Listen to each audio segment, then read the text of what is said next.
হস্তক্ষেপ নাই। সারা বিশ্বের মানুষ আঙ্গুল তুলে দেখাচ্ছে, সনাতন ধর্মের মানুষের দিকে আঙ্গুলের দিকটা পড়ল। কি বলল জানো? এই বিশ্বের দরবারে, সারা বিশ্বে ভারতবর্ষ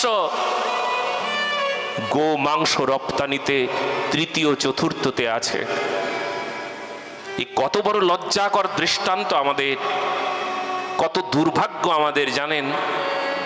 ভারতবর্ষের যতগুলো ফ্যাক্টরি আছে না, যতগুলো গোহত্যা করবার জন্য কারখানা তৈরি আছে না, সব কারখানার বড় বড় মালিকেরা হিন্দু হয়ে দাঁড়িয়ে আছে। কত লজ্জার বিষয় আমাদের জানেন? নিজের দিকে নিজে থুতু ফেললে যেমন নিজের গায়ের মধ্যে পড়ে, নিজেকে নিজে যেন থুতু দিতে ইচ্ছে করে।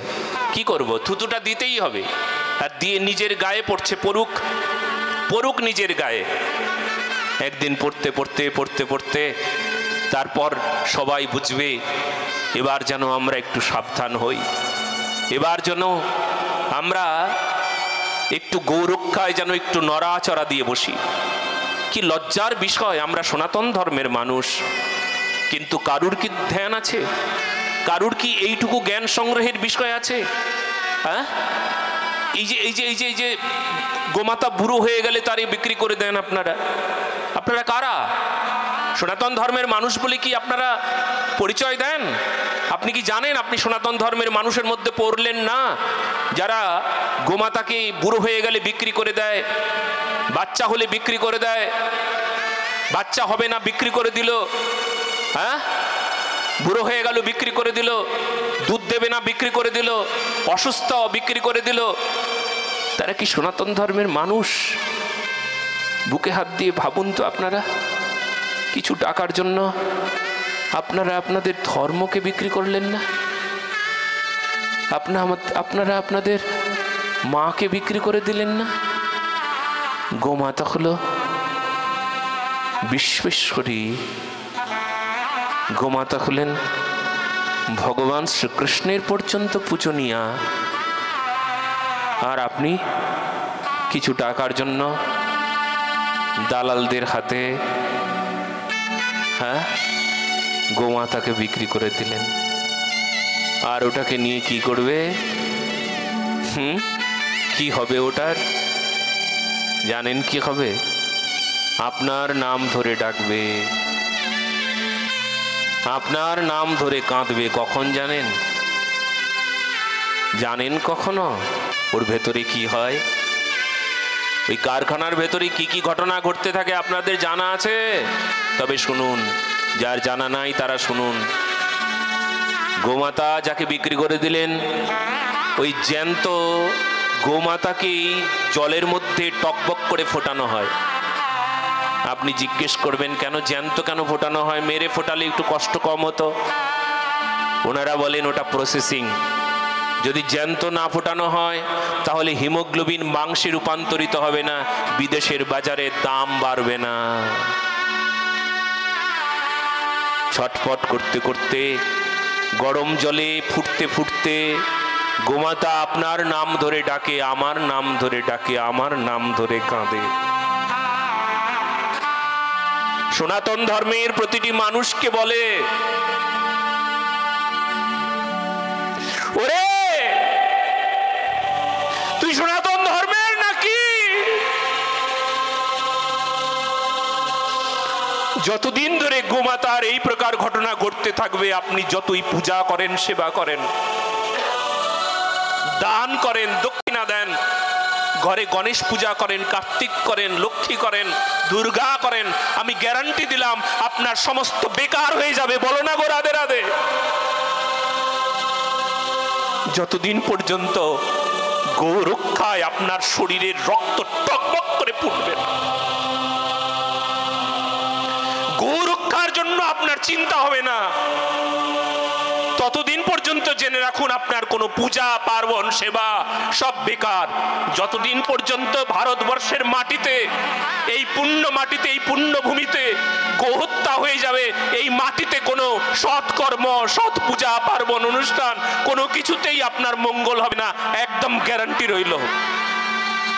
যতদিন পর্যন্ত এই ভারতবর্ষের মাটিতে গোমাতার রক্ত মাটিতে লাগবে, গোমাতার রক্ত মাটিতে পড়বে, আমি গ্যারান্টি দিলাম আপনার সমস্ত সাধনা, আপনার ভজনগুলোর কোনো ফল আপনি পান না।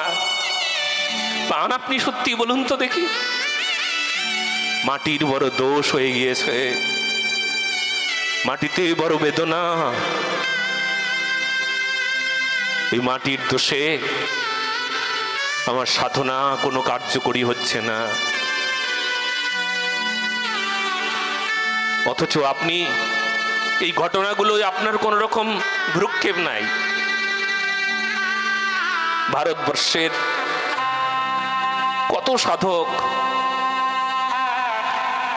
সাধনায় তৎপর হয়ে আছে, তারা প্রতি মুহূর্তে আমাকে বলছেন, বাবা বাঁচাও বাঁচাও।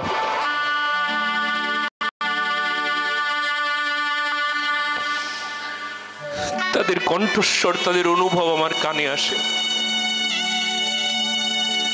তাদের সম্মিলিত সাধনা আমার শরীরে, আমার মনে, প্রাণে, হৃদয়ে বড় জায়গা নিয়ে বসে আছে, বিশ্বাস করুন।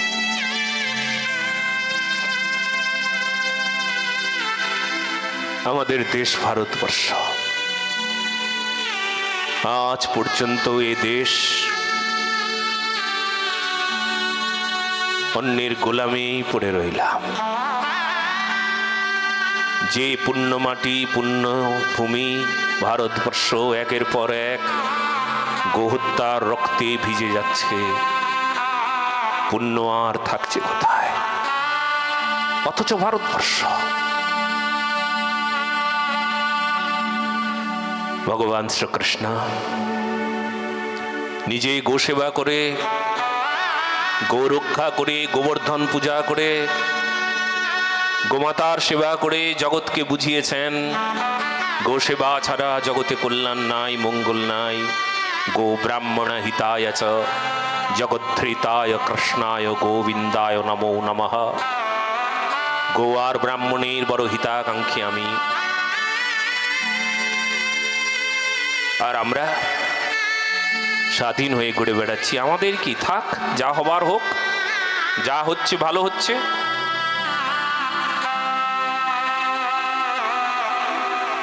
ভারতবর্ষে এক পক্ষ কেবলমাত্র রাজনীতি করেই চলছে। আমরা তো রাজনীতির ধার ধারে না, আমরা তো ধর্মনীতির মানুষ। আমরা রাজনীতি বুঝি না, রাজনীতির কাছে আমরা যেতেও চাই না। আমরা ধর্মের কাছে, ধর্মের আঙ্গিনায় থাকি। আর ভারতবর্ষে ধর্মের আঙ্গিনা, এই ধর্মের আঙ্গিনায় কখনো কোনো সময় গোহত্যা হতে দেব না,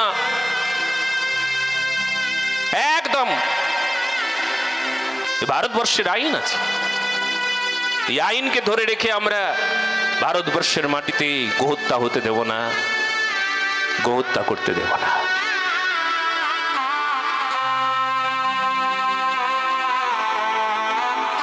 খুব সাবধান। আপনাদের কাছে অনুরোধ রইল, আমাদের যেন এমন কথা না শুনতে হয় আপনারা ঘর থেকে গোমাতাগুলোকে, গো সম্পত্তিগুলোকে বিক্রি করে দিয়েছেন যখন দাম বেশি ওঠে। ইসলাম ধর্মাবলম্বীদের যে সময় উৎসব হয়, তাদের সেই সময় দাম বেশি হয়। আর লোভী মানুষ, পাপী মানুষ, অপরাধী মানুষ টাকার লোভে সেই সময় ভারতবর্ষ থেকে ওদেশে পাচার করে, অনেক বেশি টাকা পাবে। আরে এবার সাবধান হও, ধর্ম রক্ষা করো। অর্থ সম্পত্তি বড় কথা না, অর্থ সম্পত্তি মানুষকে পিশাচ বানিয়ে দিয়েছে গো।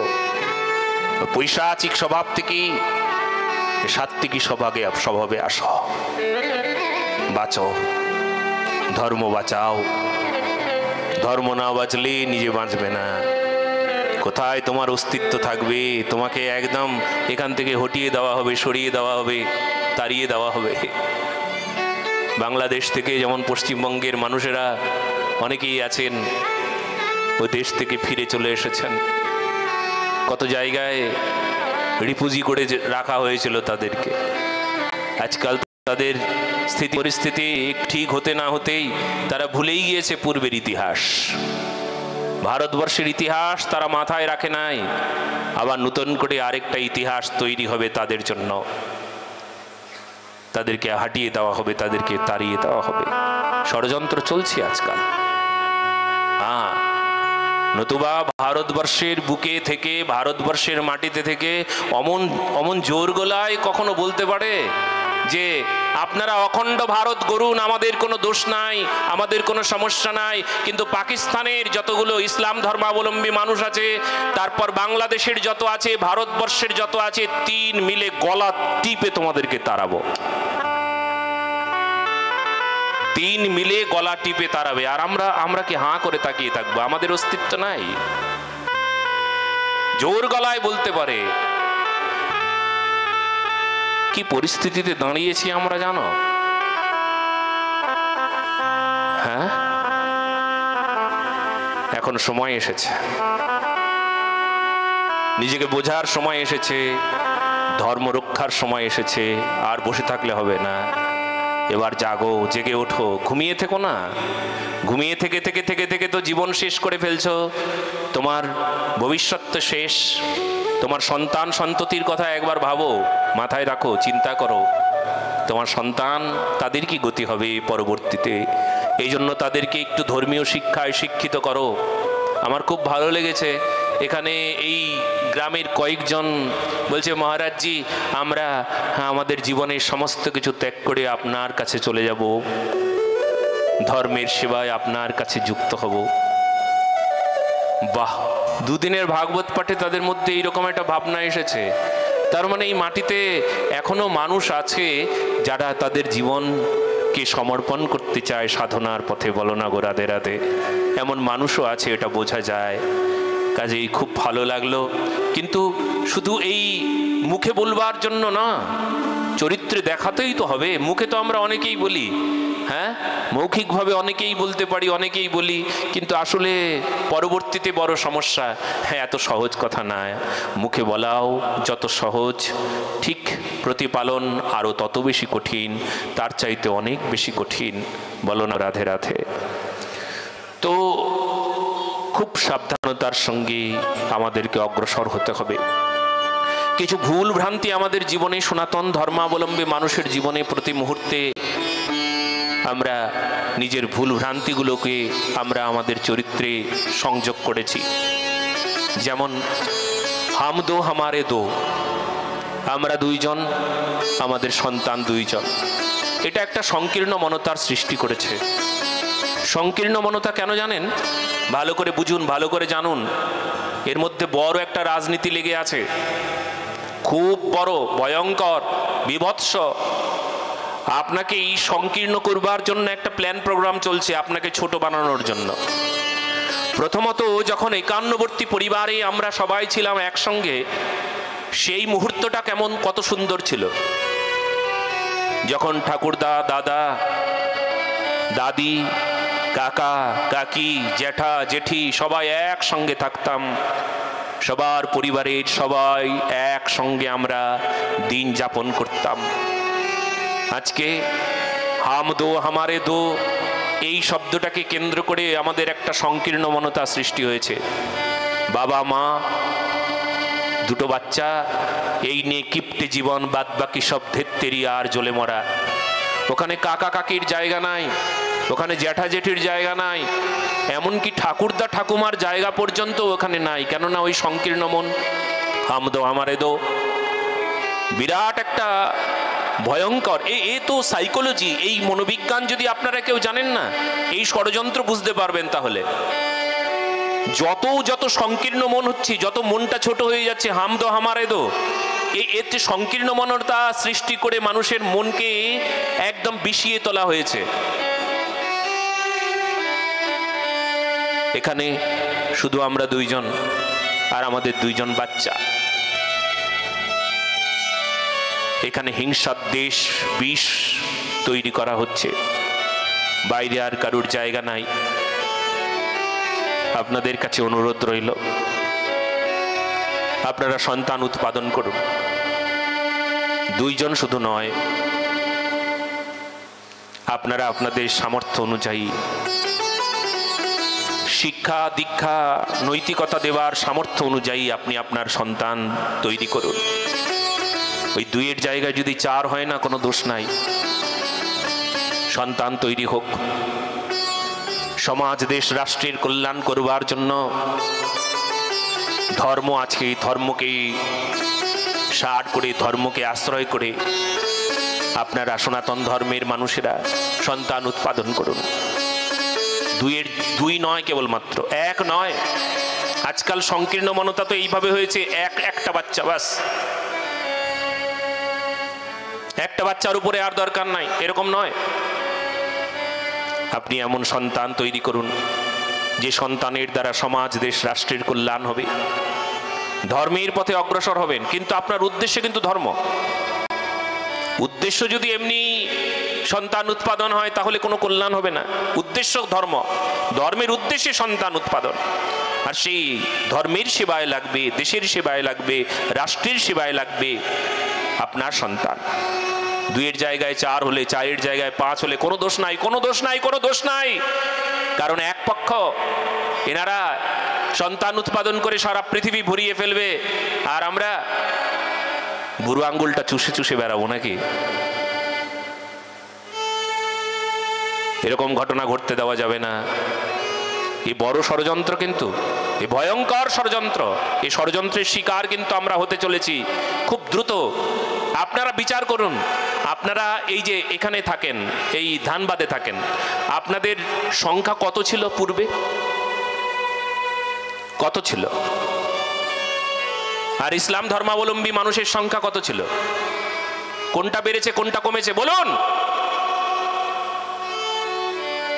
100 বছরের ইতিহাস যদি বলা হয়, সেখানে অল্প কয়েকজন মানুষ মাত্র ছিল ইসলাম ধর্মাবলম্বী এখানে, আর এখন সম্পূর্ণ রূপে ভরে গিয়েছে। আর আপনারা হয়েছেন এখানে সংখ্যালঘু। এখানে যেমন আপনারা সংখ্যালঘু হয়েছেন, একদিন সারা ভারতবর্ষে সংখ্যালঘু হয়ে যাওয়ার সম্ভাবনা আছে। এখানকার ইতিহাস যদি তাই বলে, তবে ভবিষ্যৎ আপনাদের খুব ভয়ঙ্কর পরিণাম এসে সামনে দাঁড়িয়েছে। বলো না গো, গোমাতা কি, সনাতন ধর্ম কি? সেই জন্য